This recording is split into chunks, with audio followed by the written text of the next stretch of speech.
আলহামদুলিল্লাহ, আমি মুসলমান, আল্লাহর বান্দা, হুজুর সাল্লাল্লাহু আলাইহি ওয়াসাল্লামের উম্মত।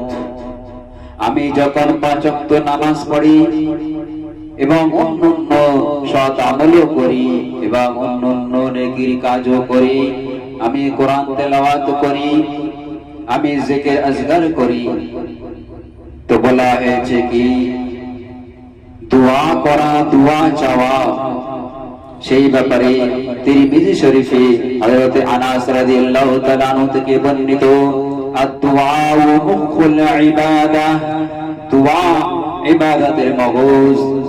আমি যখন পাঁচ ওয়াক্ত নামাজের পরে দুহাত তুলবো, দুহাত আল্লাহর কাছে উত্তোলন করব, তো আল্লাহ তাবারক তাআলা বলছেন আমার বান্দারা যখন আমার কাছে চায় তো আমি আল্লাহ তাবারক তাআলা খুশি হই, আর আমার বান্দারা যখন আমার কাছে না চায় তো আমি আল্লাহ তাবারক তাআলা অসন্তুষ্ট হই।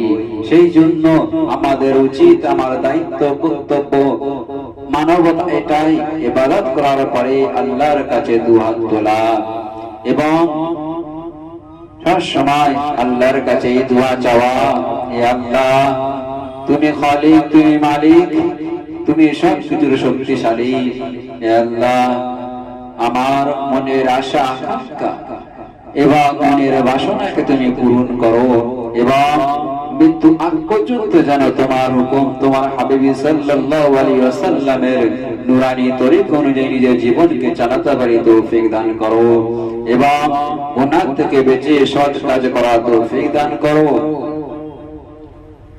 এই সমস্ত আরো অনেক দোয়া আছে, নিজের মনের ভাষা, নিজের মনের বাসনা, নিজের মনের চাহত, নিজের মনের ইচ্ছাকে আল্লাহর কাছে প্রকাশ করা। তো আল্লাহ তাবারক তাআলা দয়াশীল, ক্ষমাশীল, রহমান রহিম, গফুরুর রহিম, তিনি ক্ষমা করতে ভালোবাসেন। সেই জন্য আল্লাহর কাছে দোয়া চাওয়া।